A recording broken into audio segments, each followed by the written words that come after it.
우리 본 말씀에서 에고에미 선언 7번째 말씀, 나는 선한 목자다. 2번째 말씀입니다. 내니 두려워 말라. 제목으로 같이 은혜 받는 시간 갖도록 하겠습니다. 우리가 사순절을 보내고 또 이제 부활절을 잘 은혜스럽게 보냈습니다. 부활이 지나고 첫 번째 수요 예배를 맞이하게 되었습니다. 저는 이 부활절을 맞이하면서 정말 죽었다가 다시 살아난 그런 기분이 들었습니다. 그래서 사순절 기간 동안에 나를 죽이고 나의 생각을 죽이고 내가 정말 죽었다 정말 생각하고 내가 죽으면 어떻게 될 것인가도 생각해보고 죽음에 대해서 한참을 생각하다가 갑자기 부활절을 맞이해서 정신이 번쩍 들어서 다시 살아나는 것 같습니다. 그러니까 지금 솔직히 어떤 심정이냐면 저는 지금 공짜 인생을 사는 것 같아요. 내 인생은 이미 끝났고 나는 죽었는데 다시 주님께서 살려주셔서 나는 그냥 보너스 인생을 사는 거예요. 근데 가만히 생각해보면 우리 모두가 다 보너스 인생을 지금 살아가고 있습니다. 우리는 어찌 보면은 다 이미 죽어야 했습니다. 이미 죽었을지도 모릅니다. 근데 하나님이 살려주셨습니다. 그래서 여러분 생각해 보시기 바랍니다. 여러분 지금 이렇게 보너스 인생을 사는데 얼마나 기쁩니까? 얼마나 감사합니까? 하루하루가 얼마나 복됩니까? 그래서 여러분들 다른 거 생각할 거 없습니다. 그냥 오늘 하루를 행복하게 기쁘게 감사하면서 복음을 전하면서 그렇게 살아가시기 바랍니다. 그냥 그 하루하루에 최선을 다하시는 거예요. 그러면은 여러분들 하나님과 동행하고 하나님을 만나고 하나님께 살아가는 그런 복된 삶이 될 줄로 믿습니다.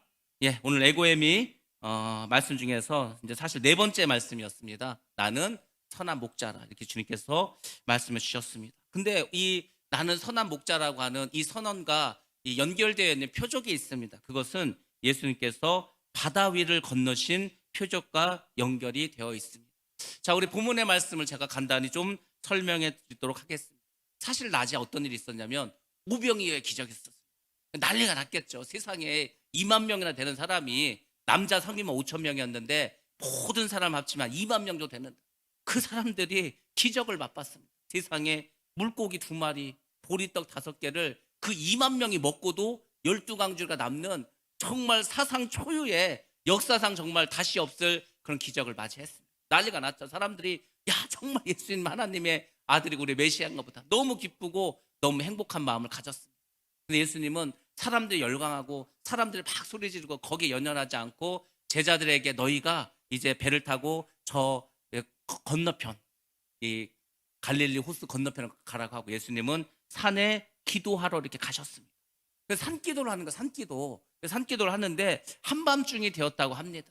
우리가 성경에서 나온 이 한밤중을 우리가 이제 다른 성경에 보면 밤 사경이라고 하는데 밤 사경이면 몇 시일까? 바로 새벽 3시부터 6시 사이입니다. 그러니까 예수님께서 낮에 그 오병이의 기적을 일으키시고 그 계속 설교하시고 얼마나 피곤하시겠습니까? 잠을 자기도 부족한 시간인데 이렇게 늦은 시간 새벽 3시까지 기도를 하셨습니다. 물론 예수님께서는 기적을 행하시고 많은 일을 하시고 기도를 이렇게 따로 가서 하셨어요. 근데 제가 지금 이렇게 가만히 생각해 보면은 왜 이날을 이렇게 더 깊이 오랫동안 기도를 하셨을까? 다 이유가 있습니다. 여러분들 우리가 예수를 믿다 보면은 상상도 하지 못한 일이 벌어져요. 야 정말 이런 살다 보니까 이런 일이 벌어지네. 정말 이런 기적이 일어나네. 정말 병이 낫고 하나님께서 정말 상상도 못한 기적을 일으키셔서 나를 이렇게 막 축복해 주시네. 은혜를 받을 때가 있어요. 근데 그때가 조심해야 될 때입니다. 그때 마귀가 그때 틈탈 수 있어요. 내가 능력을 받고 은혜를 받으면은 슬그머니 교만한 마음 생길 수가 있습니다. 뭔가 이제 다 됐다라고 해서 거기에서 안주하려는 생각이 들을 수 있어요. 예수님이 낮에 엄청난 기적을 베풀었습니다. 그래서 사람들이 진짜 예수님을 막 메시아로 막 인기 스타로 지금 막 난리가 났다니까요. 왕으로 세우려고 임금을 세우려고 막 지금 정신이 없습니다. 그때 예수님은 더 기도하시는 거예요. 그 사람들의 그 환호성과 사람들의 인기 그게 중요한 게 아니고 끝까지 하나님의 사명을 잘 감당하기 위해서 더 주님께 그 하나님께 나아갔어요. 더 골방으로 나아가셨습니다.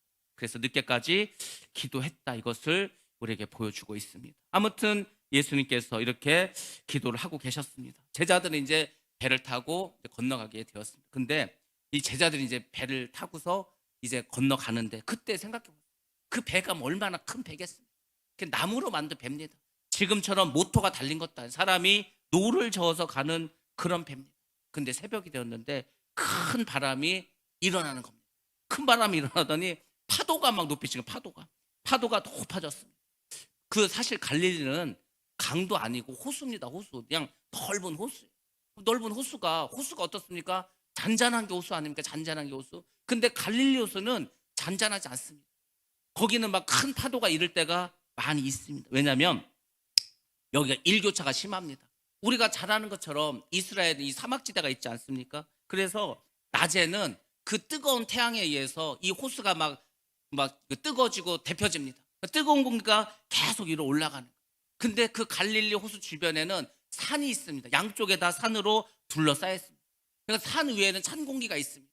그래서 밤과 낮이 바뀌면서 바람이 생기고 바람의 방향이 바뀌게 됩니다. 낮에는 호수 쪽에서 육지 쪽으로 바람이 불어갑니다. 근데 밤이 되면은 육지에서 호수 쪽으로 바람이 불어갑니다. 그러니까 이 호수가 큰 파도가 일어날 때가 있습니다. 여러분 생각해 보시기 바랍니다. 이때 뭐 프레시가 있습니까? 아니면 큰 불이 있습니까? 그냥 조그만 호랑불 같은 거 그거 하나 해가지고 바다를 건너갑니다. 깜깜할 거 아니에요. 여러분들 우리가 불 한번 다 꺼보세요. 얼마나 깜깜한지 눈을 뜨나 눈을 감으나 똑같아요. 불빛이 하나도 없다면 그 깜깜한데 이게 노를 저 가는데 막 바람이 부는 거예요. 막 무슨 막 그 물결이 출렁출렁 거리니까 배가 막 난리가 났습니다. 정말 빠져 죽을 것 같아요. 얼마나 제자들이 두려웠겠습니까? 그래서 제자들은 사실 이때 죽음의 공포를 느꼈습니다. 그 파도가 2m까지 올라갈 수 있다고 그렇게 말합니다. 그래서 너무 두려웠어요. 소리를 지르고 난리가 났습니다. 어떤 목사님이 이제 그 성지순례를 갔어요.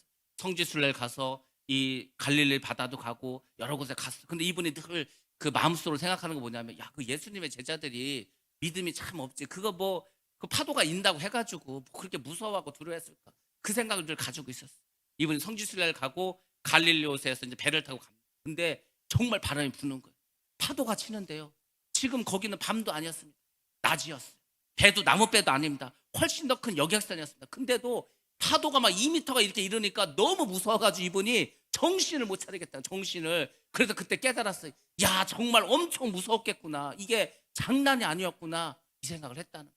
그래서 성경을 볼 때 이분이 두렵고 떨림으로 더 봤답니다. 야, 이게 글씨로 써 있으니까 우리가 잘 몰라서 그렇지 이게 사실 현실로 들어가니까 이 보통 일이 아니구나. 이렇게 그분이 고백한 것을 간증한 것을 들은 적이 있습니다. 제가 여러분에게 이 갈릴리 호수에 대해서 좀 말씀을 드리려고 합니다. 왜냐하면 이 갈릴리 호수가 성경에 많이 나와요.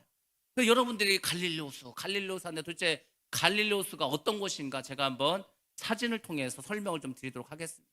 PPT 한번 띄워주시기 바랍니다.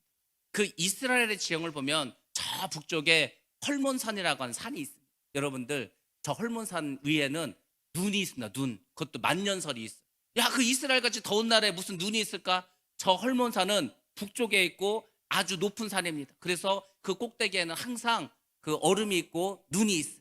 그 눈이 녹아내립니다. 그 시원한 물이 밑으로 쭉 내려오는 거예요. 그래서 그 흘러서 이제 갈릴리 호수를 만듭니다. 그래서 이제 갈릴리라고 하는 원래는 호수에 저게 근데 너무 큰 거야. 그래서 이스라엘 사람들은 그 내륙에 사는 사람들 바다를 본 적이 없기 때문에 야, 이게 무슨 바다 같다 생각해서 갈릴리 호수라고도 하고 갈릴리 바다라고도 합니다. 아무튼 그렇게 해서 갈릴리 호수가 이렇게 넓게 있어. 그리고 이제 밑으로 또 이제 물길이 생겨서 쭉 물이 밑으로 내려갑니다. 그걸 우리가 요단강이라는 거, 요단강. 그래서 갈릴리 호수가 있고 그리고 이제 요단강이 쭉 흘러갑니다. 그리고 요단강이 흘러서 남쪽으로 가면은 더 이상 물이 빠져나가지 않고 물이 고이게 됩니다. 그게 바로 사해바다입니다. 그 사해바다가 있는 쪽은 완전히 유대 광야, 그 이스라엘 가장 남쪽에 저 사해바다가 있어요. 근데 이거는 물이 빠져나갈 길이 없어요. 왜 빠져나갈 수 없냐면 저 사해바다는 해발 마이너스예요. 해발 마이너스. 그러니까 해수면보다도 더 낮습니다. 몇백 미터 더 낮아요. 그러니까 이게 낮은 곳이기 때문에 더 이상 물이 흘러가지 못하고 거기에 계속 물이 쌓이는 거예요. 근데 물은 계속 더우니까 증발되고 물은 계속 쌓이고 그래서 거기에 소금이 많아서 이게 사해가 되었습니다. 자, 그 옆에 보면은 갈릴리 호수만 좀 더 자세하게 이렇게 보여드렸으면 딱 고구마 같이 생겼죠. 고구마 같이 생겼는데 저 가만히 보시면은 주변에 저렇게 산으로 둘러싸여 있습니다.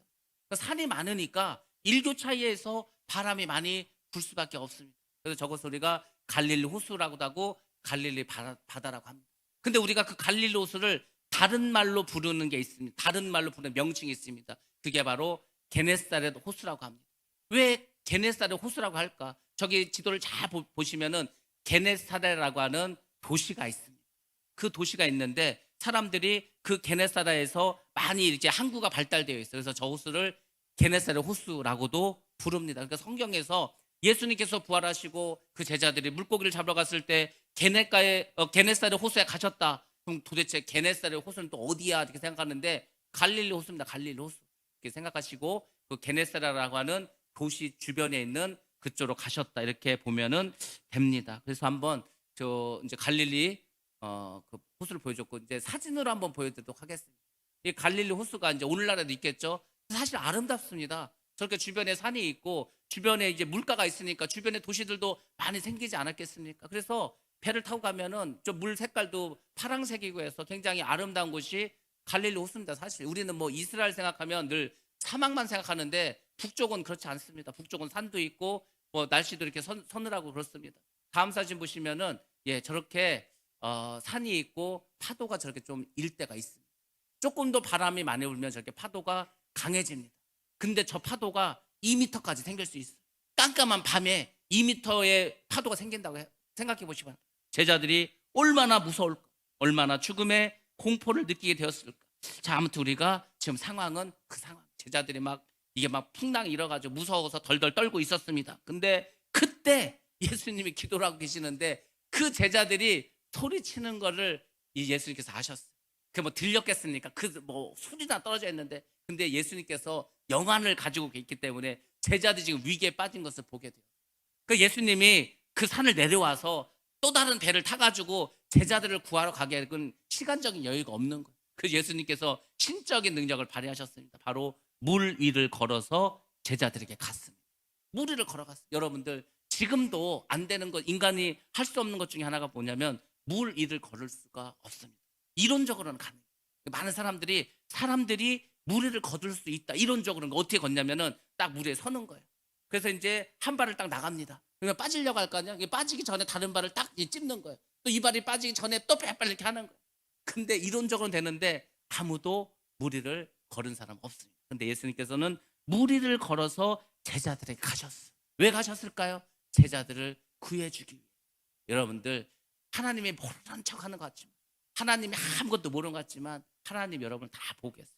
여러분이 지금 물에 빠져있다. 여러분 물속에서 허우적거리고 있다. 여러분 이제 비명을 지르고 있다. 다 알고 계신다니까. 그리고 이렇게 소리 소문 없이 물 위를 걸어서라도 여러분을 구하러 오시는 분, 그분이 바로 우리 주님 예수님인 줄 믿습니다.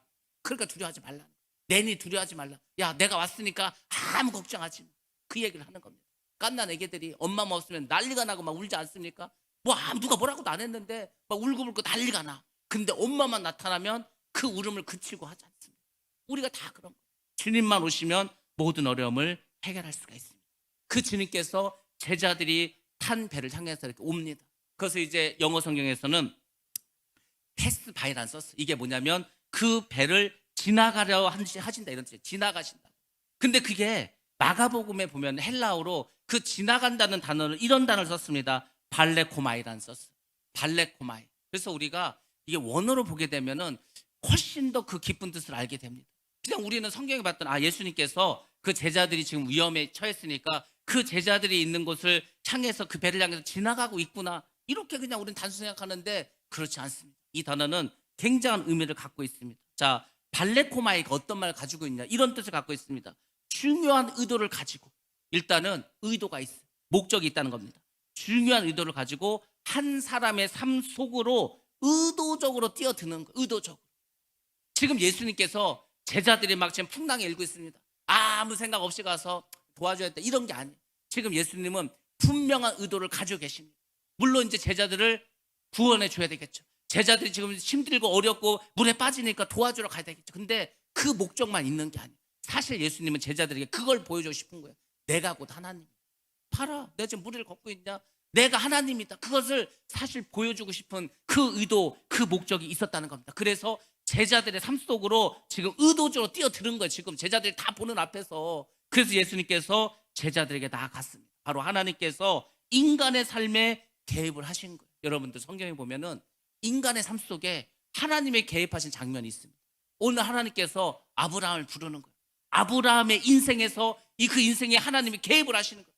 70년 동안 아무 하나님하고 그냥 그 어떤 관련도 없이 대화도 없이 살았던 그 아브라함에게 오늘 갑자기 70이 넘은 아브라함이 나타나서 내가 너에게 지정한 그 땅으로 가라는 거예요. 본토 친척 아비집을 떠나라는 거예요. 그래서 그때부터 아브라함의 삶에 개입을 하기 시작합니다. 모세가 있습니다. 모세가 어땠습니까? 나이가 80이 됐는데 양을 치고 있었습니다. 어느 날 그 광야에서 이렇게 양을 치고 있는데 떨기나무에서 불이 나는 거예요. 그 나무에 불이 붙었으니까 나무가 타야 되는데 나무는 안 타고 불만 나는 거예요. 얼마나 신기합니까? 그때부터 하나님이 모세의 삶에 개입을 하시고 출애굽을 시키도록 하십니다. 하나님이 어느 날 엘리야에게 나타났습니다. 그래서 지금 우상숭배에 빠진 이스라엘 그 아합과 갈멜산에서 대결하도록 그의 삶에 개입을 하시는 것을 우리가 볼 수 있습니다. 그래서 하나님께서 아브라함과 모세와 엘리야의 삶에 개입하셨다. 그때 쓴 단어와 같은 의미로 사용한 게 바로 이 발레코 마이라는 단어입니다. 왜 하나님께서 사람들의 삶에 개입하셨습니까? 그 사람을 사용하시기 위해서 개입하는 겁니다.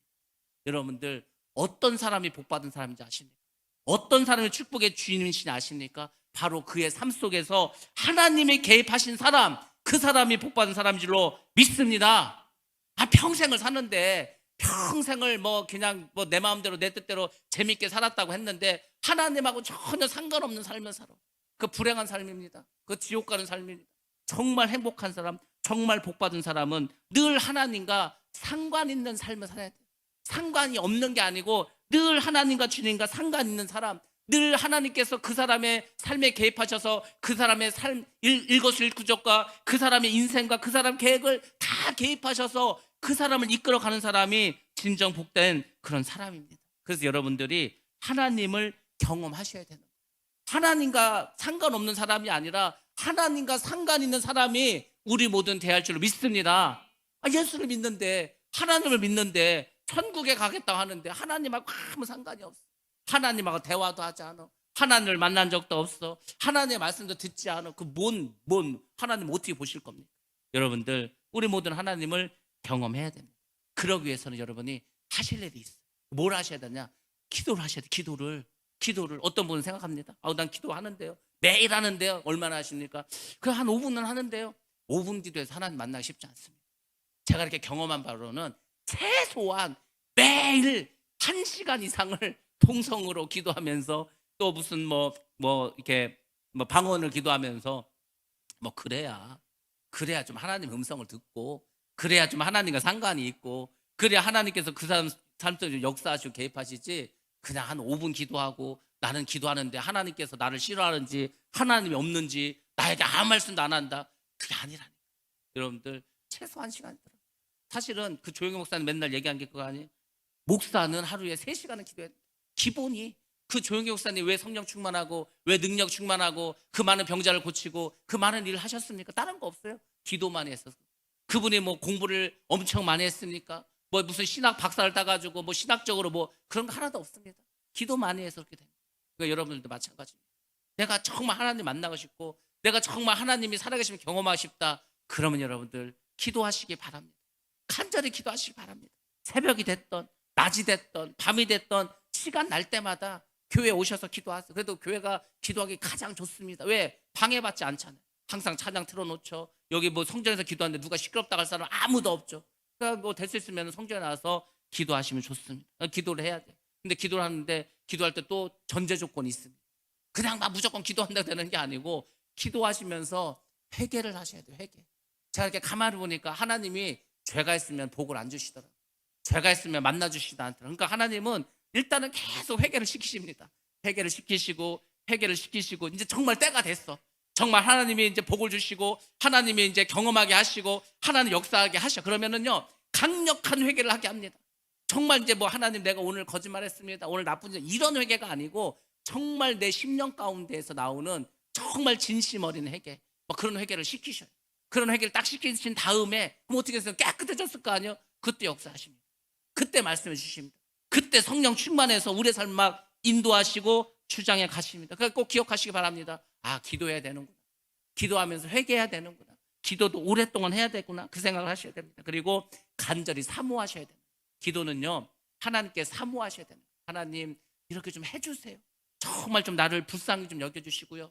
나를 좀 살려주시고요. 나를 좀 도와주세요. 정말 하나님 나는 아무것도 할 수 없어요. 하나님이 도와주시지 않으면 나 아무것도 못합니다. 막 그렇게 이제 막 하나님께 막 얘기를 해가지고 간구를 해야 되는 거예요. 하나님으로 하여금 정말 나를 도와주지 않고서는 하나님이 견딜 수 없게 막 그렇게 하셔야 된다니까요. 그러면 하나님이 응답해 주십니다. 그리고 성령이 인도하시는 거예요. 그러니까 이렇게 되는 거죠. 처음에 기도를 내가 했어요. 근데 기도가 깊어지면 성령께서 기도를 이끌어 가십니다. 성령 기도를 인도해 가신다니까요. 그래서 이제 나와 성령과 하나님이 이제 하나가 돼가지고 완전히 진짜 모라일체가 되는 그 경지에 가게 되는 겁니다. 술을 먹는 사람들이 처음에는 내가 내 의지로 술을 먹습니다. 내가 술을 먹는 거, 내가 술을 먹습니다. 그래서 술을 먹다 보니까 이제 술에 좀 취하죠. 그럼 이제 그 다음 단계는 뭡니까? 내가 술을 먹다가 이제는 어떻게 되죠? 술이 나를 먹는 거예요. 나는 별로 먹고 싶은 생각도 없는데 술이 채워서 더 이상 먹어도 뭘 잘 몰라. 술이 나를 먹습니다. 그 다음 단계가 하면 뭐가 되는지 아십니까? 술이 술을 먹는 거야. 술을 먹는다니까. 근데 성령의 충만함도 똑같아. 이 성령의 충만한 것을 술 취한 거하고 막 이렇게 비교하는 거 많지 않습니까? 성경에 보면 정말 그렇습니다. 성령에 우리가 취해야 돼. 성령 취하면 내가 처음에는 내가 성령을 막 간구합니다. 성령께서 나를 역사하십니다. 그리고 그 성령께서 내 안에 오셔서 그 성령 은혜에서 내 삶을 변화시켜 주십니다. 그래서 삶이 완전히 변화된다니까. 예수 믿으면 변할 수밖에 없습니다. 제가 여러분들 이렇게 볼 때 제가 한 1년 조금 이제 넘지 않았습니까? 근데 변하신 분들이 많습니다. 변하신 분들이 있어요. 제가 볼 때 작년에 비교해서 많이 변하셨다. 있다니까요. 있습니다.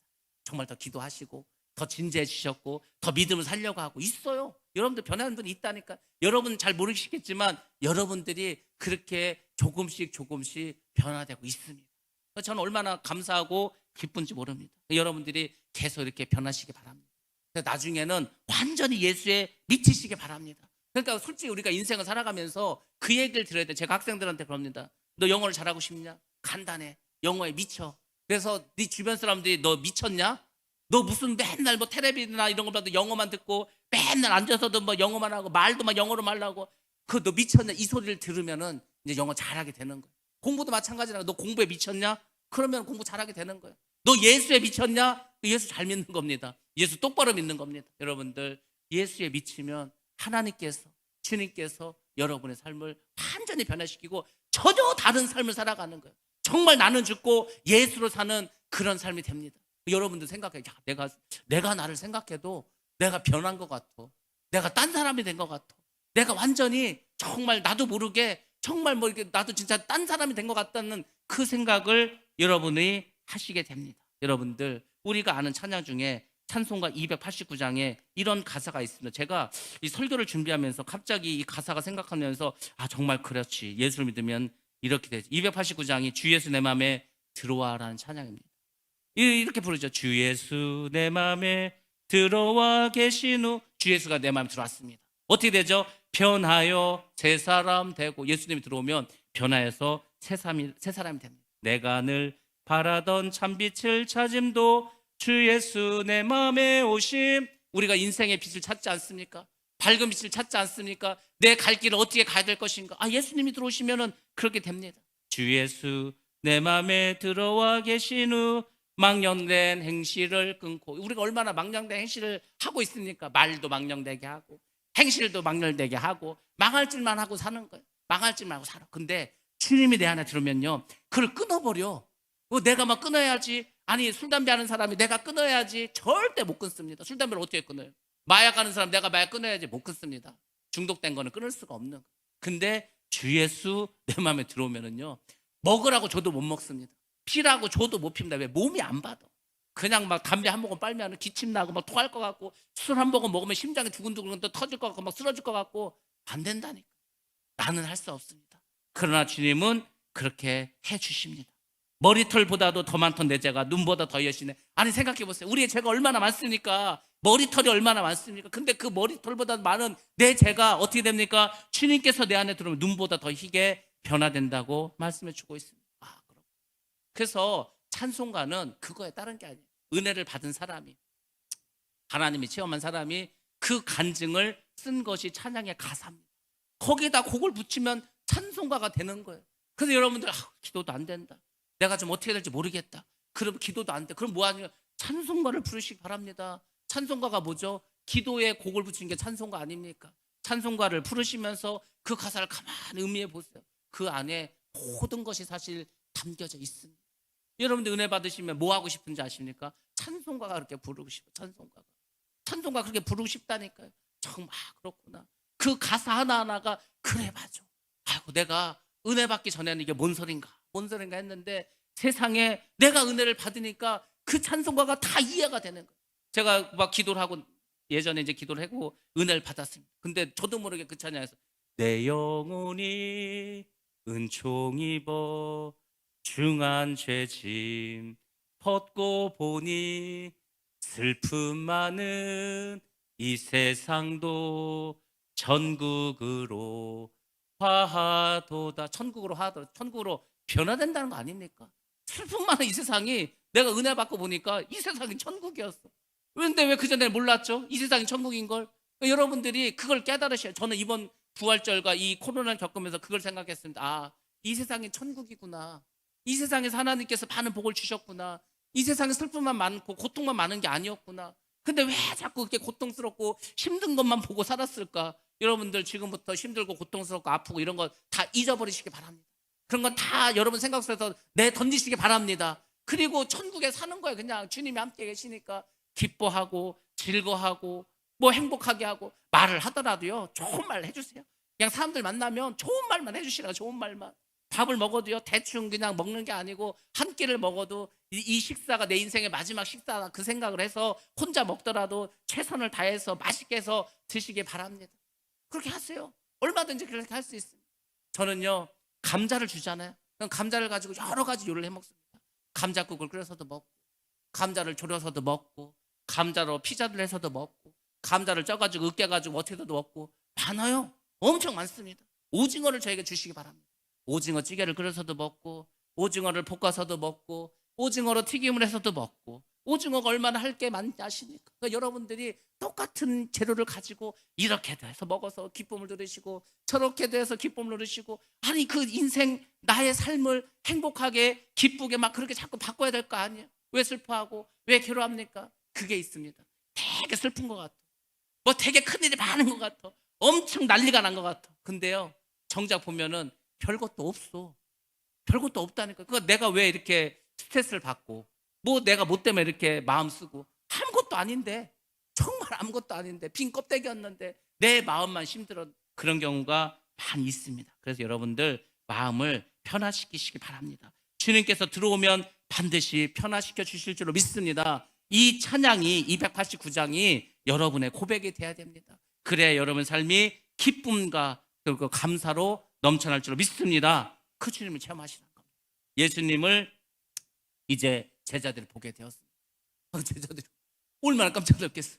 야 예수님이 오셨다 기뻐하는 줄 아십니까? 세상에 풍랑이 있는데 우리는 다 죽었다 생각하는데 물 위로 흰 옷을 입고 누가 막 싹 오는 거예요. 그럼 여러분은 그 모습을 보고 예수님으로 생각하겠습니까? 아니요.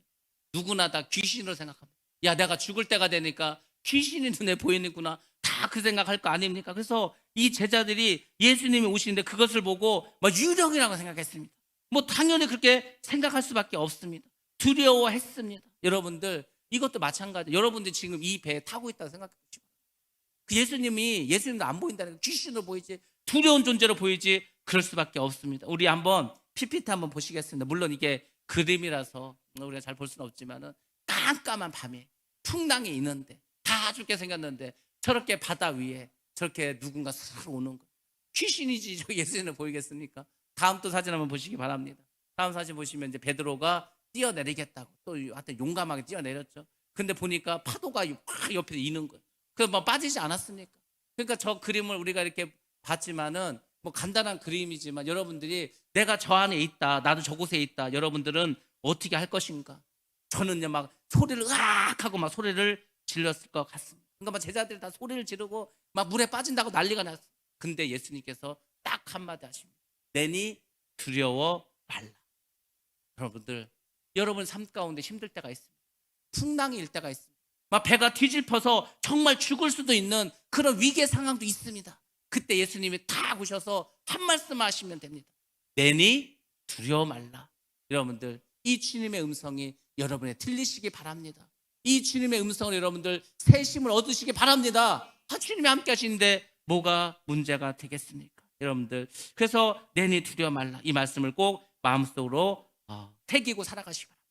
자, 그럼 이제 우리가 여기서 하나 생각해 볼 게, 예수님께서 바다 위를 걸어가신 그 표적이 어떻게 나는 선한 목자다, 이 선언과 연결이 되어 있을까? 이 점에 대해서 우리가 몇 가지 생각해 보도록 하겠습니다. 첫 번째는 예수님이 바다 위를 건너서 오실 수 있는 분이다. 그래서 그는 선한 목자다, 이런 뜻입니다. 쉽게 말해서 예수님은 바다 위를 걸어서 오실 수 있는 분입니다. 바로 하나님이라는 뜻입니다. 사람이 흉내낼 수 없습니다. 이 세상 어떤 사람도, 어떤 마술사도, 어떤 사람도 이 기적을 일으킬 수가 없어요. 사람이 무리를 어떻게 걸어갈 수가 있습니까? 베드로가 자기가 한번 걸어보겠다고 용감하게 그 배에서 뛰어내리지 않았습니까? 근데 조금 가다가 베드로도 두려워해서 빠지고 말았습니다. 예수님은 하나님이시기 때문에 그 바람이 부는 바다 위를 가실 수가 있습니다. 순간적으로 이동해서, 예수님이 언제 산에서 내려와서 언제 이렇게 갔겠습니까? 예수님이 딱 기도하다가 벌써 제자들이 힘들어하니까 바로 순간적으로 이동해서 그 무리를 걸어가게 되셨다는 겁니다. 바로 하나님은 천능하신 분입니다. 바람을 창조하신 분이 바람을 잠잠하게 하지 못하겠습니까? 바람을 창조하신 분인데 얼마든지 하실 수가 있습니다. 여러분들 왜 하나님을 믿으십니까? 저는 솔직히 하나님을 이래서 믿습니다. 하나님이 전지전능하시기 때문에. 하나님인데 못하는 게 있어. 하나님인데 모르는 게 있어. 하나님인데 힘이 없어. 능력이 없어. 그럼 뭘 하나님을 믿습니까? 뭘 하나님 따라갑니까? 아무것도 아닌데. 근데 하나님은 그런 분이 아닙니다. 어마어마하게 크십니다. 우리가 생각하는 거 그 이상입니다. 우리가 무엇을 상상하던 항상 그 이상이 하나님이십니다.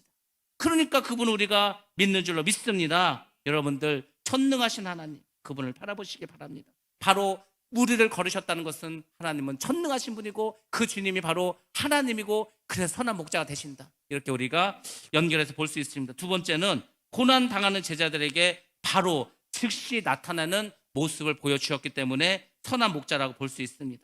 바람이 붑니다. 파도가 입니다. 지금 제자들이 위험에 처했습니다. 근데 그 위험에 처한 제자들을 그냥 내버려 두시지 않았다는, 그냥 예수님이 순간 이동을 해가지고 바로 그들을 돕기 위해서 오셨다는 겁니다. 우리가 혼자 있고 고난당하고 어려운 일 있을 때 주님이 가만히 보고 그냥 있지 않습니다. 주님께서는 우리를 구하기 위해서 오십니다. 우리가 다 지옥 가게 생겼어.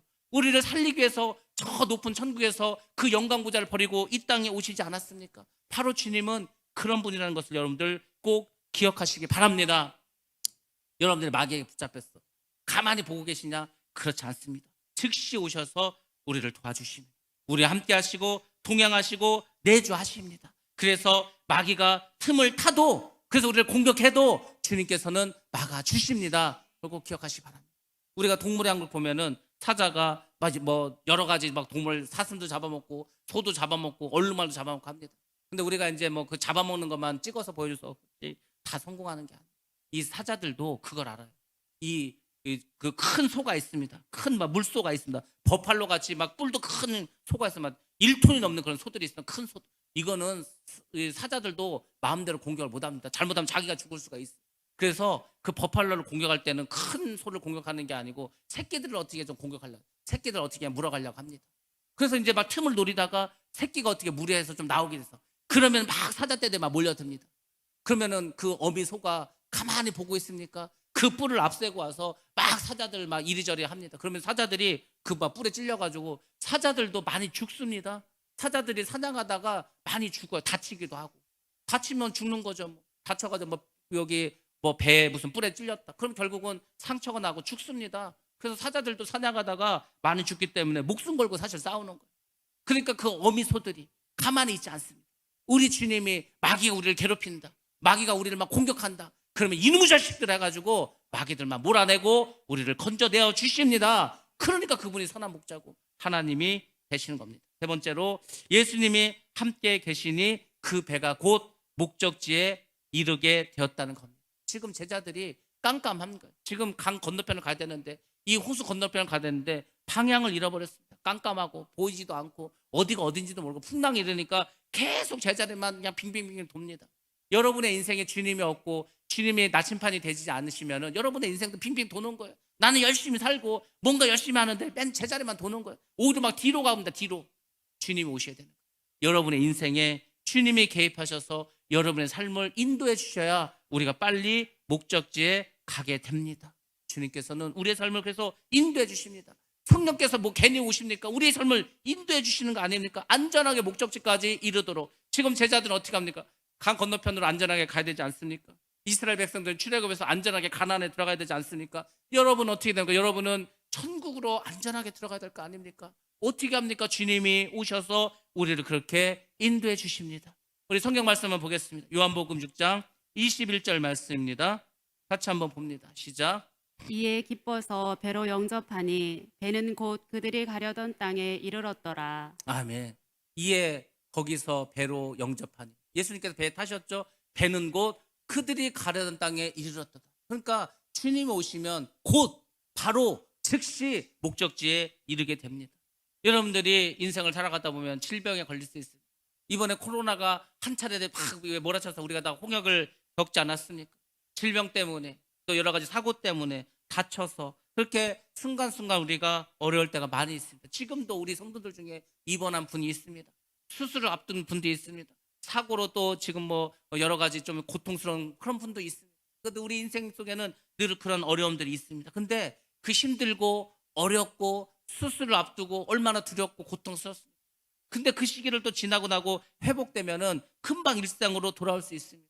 그러니까 그런 것 같아요. 우리 삶 속에서 하나님께서 좀 하나님 살아계심을 깨닫고 우리가 정말 좀 하나님만 좀 바라보게 하기 위해서 때로는 하나님께서 우리에게 그런 어떤 아픔과 사고를 허락하십니다. 그걸 통해서 여러분들이 깨달으셔야 돼요. 하나님께서 나를 이렇게 아프게 하셔서 사고를 통해서 주님을 더 바라보게 하시는구나. 주님과 더 동행하길 원하시는구나. 그렇게 깨닫고 기도하시면은 바로 회복됩니다. 바로 다시 일상생활로 돌아오게 됩니다. 여러분들 하나님을 주님을 여러분의 인생에 모시고 살아가는 것은 비행기 안에 타고 가는 겁니다. 이 비행기가요 안에 있으면은 얼마나 편합니까? 그 비행기 비싼 좌석은 누워서도 갑니다. 영화 보면서 갑니다. 맛있는 거 먹으면서 갑니다. 하나도 힘들지 않아요. 근데 여러분들 비행기 밖에 있다고 생각해 보시기 바랍니다. 비행기가 시속 거의 막 700km, 800km로 갑니다. 그 비행기 밖에는 영하 80도입니다. 영하 80도인데 그 한 10,000m 상공에서 그냥 그 시속 700, 800으로 간다고 생각했어요. 다 얼어 죽습니다. 다 얼어 죽어요. 그러니까 우리가 하나님 안에 있는 것과 하나님 밖에 있는 것은 그와 같은 겁니다. 그래서 여러분들 좋으신 주님, 선한 목자 되신 그 주님 안에서 영원토록 살아가시기 바랍니다. 이 땅에서도 그렇게 살아가시기 바랍니다. 천국에서 주님과 함께 살아가시기 바랍니다. 그것이 예수를 믿는 우리의 권리고 능력이고 은혜인 줄로 믿습니다. 예, 이렇게 해서 이제 예수님께서 제자들 건져주셨습니다. 우리가 선한 목자를 하면서 이 본문 말씀이 있는데 그 본문 말씀 뒤쪽에 또 중요한 말씀이 있습니다. 이것을 여러분들에게 오늘 더 말씀드리도록 하겠습니다. 우리 먼저 말씀 보겠습니다. 요한복음 10장 16절로 17절 말씀입니다. 예, 시작. 또 이 우리에 들지 아니한 다른 양들이 내게 있어 내가 인도하여야 할 터이니 그들도 내 음성을 듣고 한 무리가 되어 한 목자에게 있으리라. 내가 내 목숨을 버리는 것은 그것을 내가 다시 얻기 위함이니 이로 말미암아 아버지께서 나를 사랑하시느니라. 아멘. 이 양들이 우리 안에 있어야 되는데 우리에 들지 못한 양이 있습니다. 양이 우리 안에 들어오지 못했어. 그러면 당연히 어려움이 겪고 죽음을 당할 수가 있는 위험한 상황에 있는 것을 우리가 알 수 있습니다. 예수님은 우리 안에 들지 아니한 다른 양들도 인도하시겠다는, 그들에게도 목자가 되시겠다고 말씀해 주셨습니다. 자, 우리의 들지 아니한 양은 그러면 도대체 어떤 양들일까? 아직도 예수를 모르는 것, 아직도 하나님을 믿지 않습니다. 아직도 구원받지 못한 사람이 있습니다. 그 비행기 밭에서 그 밖에서 여전히 고생하는 사람들이 많이 있다는 겁니다.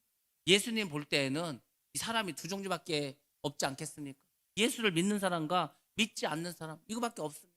그러니까 예수님 볼 때에는 그 양의 우리에 들지 못한 이 영혼들에 대해서도 늘 관심을 가지고 있는 거예요. 주님의 하나님의 마음은 다 거기 가 있다니까. 그러니까 우리도 마찬가지예요. 우리가 예수를 믿지 않습니까? 우리가 신앙생활을 하고 있지 않습니까? 우리의 관심이 어디에 가 있어야 되겠습니까?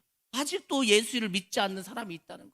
아직도 구원을 받아야 될 그 영혼들이 있다는 것을 여러분들 꼭 기억하셔야 됩니다. 그래서 우리가 하는 게 뭡니까? 전도하지 않습니까? 선교하지 않습니까? 복음을 전하지 않습니까? 다른 게 아니라고. 그 사람들이 지금 우리 밖에 있기 때문에 그 사람들이 우리 안으로 들어올 수 있도록 하는 것, 그것이 주님의 선한 목자시기 때문에 우리 밖에 있는 그 양들도 이제 하나님께서, 주님께서 인도하시고 그들에게도 목자가 되시겠다는 겁니다. 2017년 1월에 제가 미얀마를 가게 되었습니다. 그때는 전도를 하러 갔습니다. 그래서 이제 미얀마에 전도를 하러 갔어요. 가면서 하나님께 기도를 했습니다. 하나님, 제가 이제 미얀마라는 나라를 갑니다. 뭐 가본 적도 없고 거기가 어떤지도 잘 모릅니다. 근데 하여튼 갑니다. 그래서 많은 영혼들에게 복음을 전하게 해주시기 바랍니다. 그러니까 기도를 하면서 비행기 안에서 기도를 했습니다. 근데 하나님이 뜬금없이 저한테 그런 기도를 하겠습니다. 이번에 미얀마를 가면 제가 하나님을 만나게 해 주옵소서. 참 신기하죠. 불교의 나라에 부처가 많고 절이 많고 다 그런 곳인데 왜 굳이 거기 가서 하나님을 보게 해달랄까? 저도 그 기도를 하면서 갑자기 그 생각 들면서 저도 이상했습니다. 참 신기하지? 아니 뭐 미얀마에 믿지 않는 나라에 가는데 90% 이상이 불교를 믿는 나라에 가는데 거기서 무슨 뭐 하나님을 만나게 해달라고 기도를 할까? 저도 이상했습니다. 근데 하여튼 그 생각을 했어요. 그렇고 이제 그곳에 가게 되었습니다. 그리고 이제 뭐 숙소를 정하고 이제 도시를 옮겨가면서 이렇게 막 전도하지 않았습니까? 그래서 이제 전도를 하게 됐는데 그 미얀마라는 나라가 원래는 양곤이 수도였는데 수도를 옮겼습니다. 우리나라에 이렇게 세종시에 이렇게 행정 수도를 이렇게 옮기려고 한 것처럼 거긴 진짜 수도를 옮겼어요. 그래서 네피도라고 하는 그 중간 지역이 되는 곳에 도시에 이제 수도를 옮겼습니다. 그리고 그 네피도 옆에는 원래 이제 구도심이 있습니다. 핀마네라는 곳이 있는데 거기에 갔더니 넓은 호수가 있는 거예요. 근데 그 호수 주변에는요 모든 종교가 다 있습니다. 무당이 굿하는 굿당도 있고, 그리고 이제 큰 절도 있고, 이슬람 사원도 있고, 힌두교 사원도 있고, 그러니까 교회만 빼고 다 있어 그 주변에. 그러니까 막 귀신이 드글드글한 거예요. 굉장히 아름다운 호수였습니다. 근데 갔더니 뭐 맨 귀신만 우상만 드글드글해. 근데 또 호수에 갔더니 거기에 누가 있냐면은 거지가 있는 거예요. 집시가 있습니다. 고아들이 있는 거예요. 얘네들이 그 연못가에서 그냥 동냥을 하고 누가 뭐 먹을 거 버리면 주워가고 뭐 그 싸우고 뭐 이렇게 하고 있어. 제가 그것을 보면서 그 생각 들었습니다. 야, 저 아이들이 부모가 없이 저렇게 힘들게 고아로 살아가고, 저 아이들이 보니까 제 마음속에서 목자 같은 그런 생각이 들었어요. 저 아이들 참 불쌍한데 저 아이들을 어떻게 도와줘야 될 텐데. 그때 그래서 제 마음속에 어떤 생각이 들었냐면 저 아이들을 위해서 고아원을 져주고 저 아이들을 위해서 학교를 져주면 참 좋겠다. 막 그 생각을 했어요. 그 생각을 하면서 그날 밤 잠을 자지 못했습니다. 어떻게 해야지 저 아이들을 도와줄 수 있을까? 뭐 그 생각을 하게 되었습니다. 근데 그때는 그냥 어떻게 보면 이제 뭐 이루어질 수 없는 그런 정말 어떤 막연한 생각, 너무 큰 일이라서 제가 어떻게 감당할 수 없는 뭐 그런 일이라고 생각을 했습니다. 물론 지금도 아직까지 감당하지 못하고 있습니다. 근데 신기한 것은 그 아이들을 봤는데 거기서 제가 하나님을 봤어요. 그러니까 어떻게 하나님을 봤냐면 그 불쌍한 영혼들, 그 막 우상에 빠져 있는 사람들, 그 사람들을 보면서 제 마음이 하나님의 마음으로 변했어요. 그 영혼들 너무 불쌍한 거예요. 그 아이들을 보니까 마치 내가 하나님이 그 사람들을 보는 것처럼 제가 제 눈을 통해서 그 사람들을 보는데 마치 하나님께서 내 안에 들어와서 하나님의 눈으로 그 사람들을 보는 것처럼 제 마음을 바꿔주셨어요. 자, 한번 사진을 한번 보여드리도록 하겠습니다. 여러분들, 저도 오랜만에 이 사진을 이렇게 봤는데 저곳에 가서 이제 저렇게 저 아이들 보시면 막 시커멓게 생기고 무섭게 생기지 않았습니까? 막 저 아이들이요 막 문신도 하고 막 그렇습니다. 어린 아이들이요. 이제 뭐 10살, 11살 뭐 그런 아이들이면 사실은. 다음 사진 보시면은 다음 사진에 나온 저 아이들 그래도 학교에 다니는 아이들이, 학교에 다니는 그 초등학교 아이들인데 쉬는 시간 잠깐 나왔길래 이렇게 같이 뭐 사진을 찍고 했습니다. 이제 그 다음 사진 보면은 이제 저 아이들인데 저 아이들이 책가방도 메고 저렇게 나왔지만은 학생이 아니에요. 저 아이들이 고아입니다. 쟤네들이 집시예요. 그러니까 다른 아이들은 학교가 있는데 부모도 없고 고아니까 학교도 안 가고 그냥 저렇게 자기들끼리 모여 있어요. 그 다음 사진 보면은 제가 저 아이들이 저렇게 멀그머니 저 호수를 바라보는 저 사진을 제가 어떻게 찍게 되었습니다. 그러니까 저 아이들이 도대체 저 호수를 바라보면서 뭘 생각할까?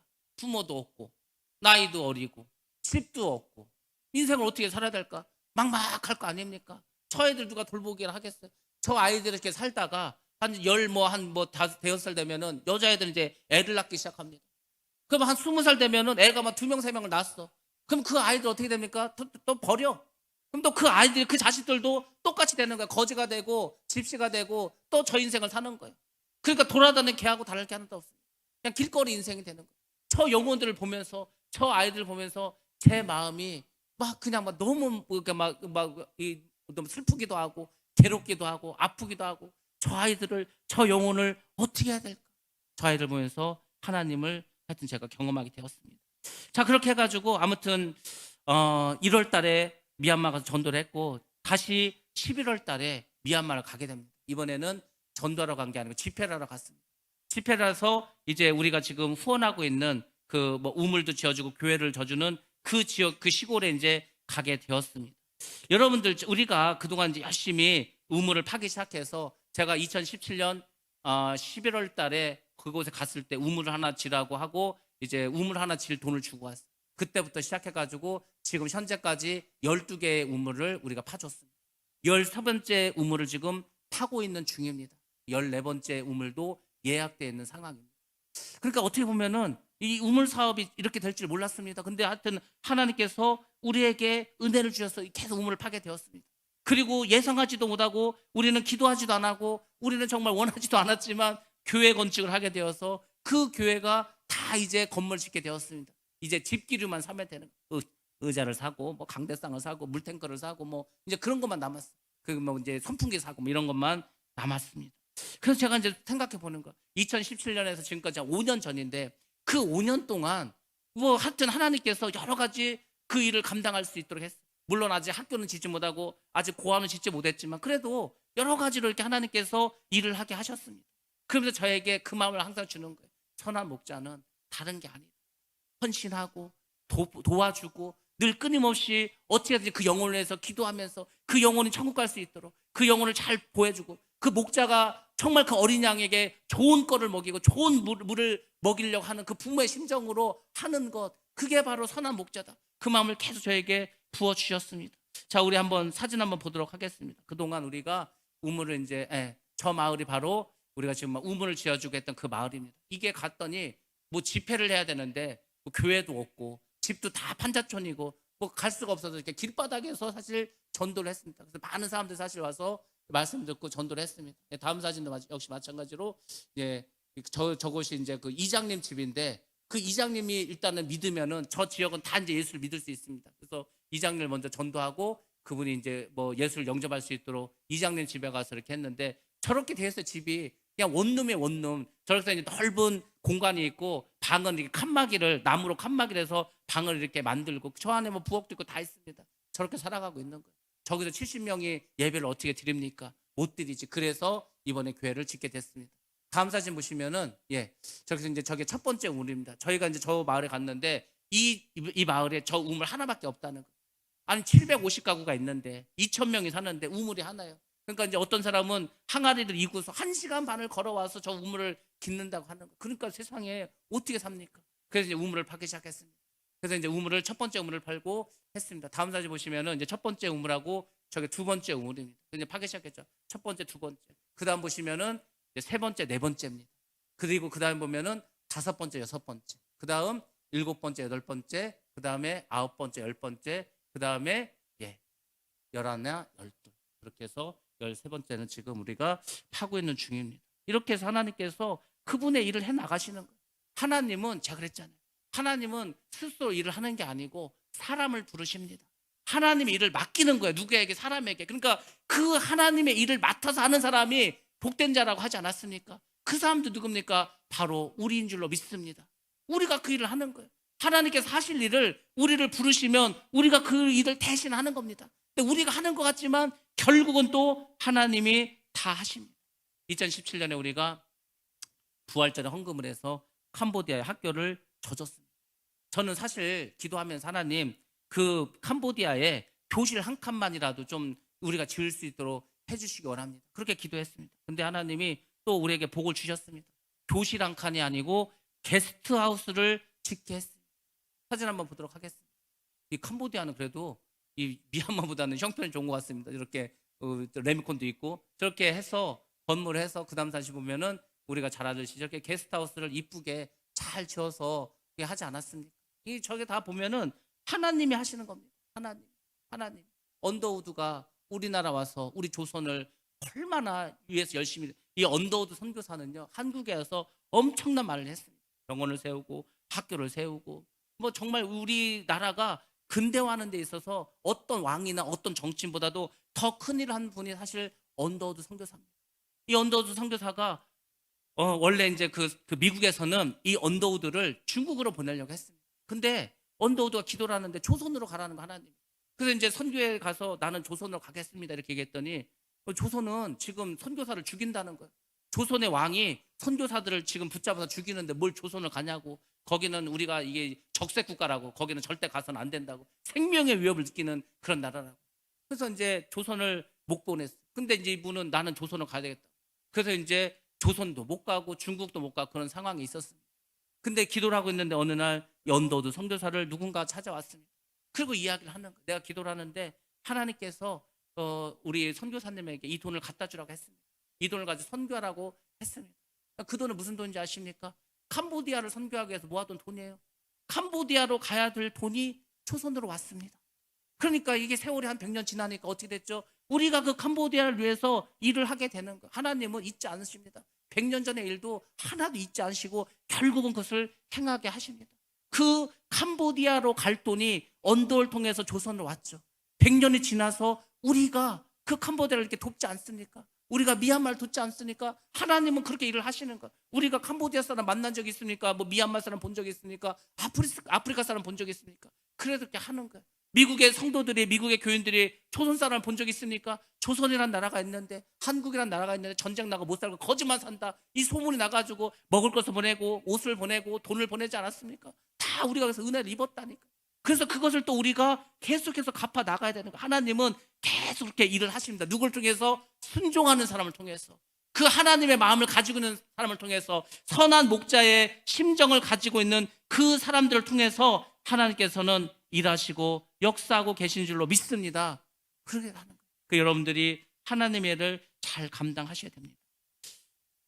하나님은 계속해서 우리 밖에 있는 양들을 우리 안으로 인도하시려고 합니다.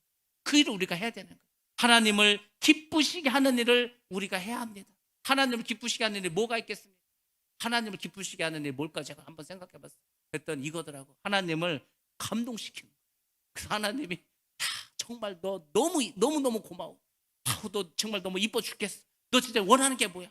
하나님의 마음을 감동시키는, 그렇게 하나님의 마음을 감동시킨 사람이 있습니다. 솔로몬이라는 사람이었습니다. 어린 나이에 왕이 됐는데, 이게 지금 나라를 다스려야 되는데 나이도 어리고 아는 것도 없고 하나님께 1,000번째 양을 1,000마리를 잡아서 바쳤습니다. 그리고 성전을 아름답게 해서 하나님께 봉헌했습니다. 하나님께서 기뻐서 네가 원하는 게 뭐냐 했더니 하나님 저에게 지혜를 주옵소서. 하나님이 또 감동을 받습니다. 야, 이 어린 놈이 아니 뭐 돈을 달라는 것도 아니고 힘을 달라는 것도 능력을 달라는 것도 아니고 백성들 잘 다스릴 수 있는 지혜를 달라고. 그래서 구하지 않은 재물과 장수도 주지 않았습니까? 하나님을 그렇게 감동시킵니다. 그러니까 여러분들이 하나님을 감동시키는 삶을 살아가시기 바랍니다. 제가 아는 어떤 교회가 있는데 인도네시아에 학교를 졌습니다. 인도네시아가 우리가 잘 아는 것처럼 무슨 국가죠? 이슬람 국가입니다. 그러니까 아이들이 다 이제 학교 가서 이슬람 배워가지고 이슬람 그냥 성도가 되는 거, 쉽게 말해서. 그래서 그 인도네시아 어떤 지역에다가 학교를 하나 졌습니다. 단비 초등학교. 학교 이름이 단비예요, 단비. 그래서 이제 이 초등학교를 졌어요. 그렇게 몇 년이 지났습니다. 몇 년, 그때 이제 우리 성도들이 뭐 열심히 이제 헌금을 하고 막 했습니다. 그래서 하여튼 이렇게 해서 이제 학교를 졌어요. 근데 이제 이 아이들이 초등학교를 졸업하게 돼. 그러니까 초등학교 졸업하면 일반 학교로 가면은 역시 거기도 이슬람이야. 그래가지고 이번에 거기 중고등학교를 또 졌습니다. 어쩌나 걔들이 초등학교 때 예수를 믿었는데 갑자기 중학교 가서 이슬람으로 또 가야 되니까 중고등학교를 졌어요. 그래서 제가 생각했을 때 또 몇 년 지나면 대학교 짓겠다고 하겠구나. 그렇게 되는 겁니다. 그러니까 제가 이렇게 생각해 보니까 세월이 가고 시간이 가면서 하나님은 한 가지씩 한 가지 일을 계속해 나가는 거예요. 초등학교를 졌다가 중고등학교를 졌다가 대학을 짓는 겁니다. 우물을 하나 파다가 10개 넘게 파기, 성전을 짓고, 그러다 보면 언젠가는 하나님께서 정말 고아원도 짓고 정말 학교도 짓는 그런 은혜를 우리에게 주시겠구나. 여러분들, 그 일을 우리가 감당하고 나갈 줄로 믿습니다. 오병이어의 기적은 그 후로도 계속해서 표적과 축복이 이어졌습니다. 오병이어의 기적이 그날 딱 한 번 일어나서 끝난 게 아니에요. 그 복은 계속해서 흘러갑니다. 시작이 누군지 아십니까? 어린아이였습니다. 이 어린아이가 보잘것없는 보리떡 5개와 물고기 2마리를 주님께 드렸습니다. 그래서 그 기적의 주인공은 바로 이 어린 소년이었습니다. 빌립은 말합니다. 이 사람들 다 먹이려면 200데나리온은 필요합니다. 2천만 원 필요하겠다. 2천만 원. 최소한 2천만 원 있어야 이 사람들 다 먹일 거라고 했습니다.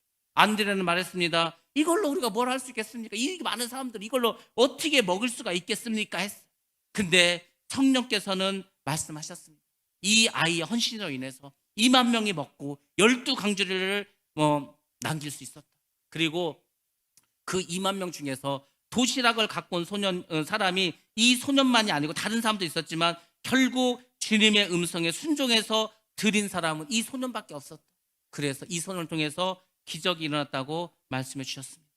부활절을 준비하면서 또 사순절과 고난주간을 보내면서 우리가 에고에임이 나는 곧 하나님이라는 설교를 제가 드리고 있습니다.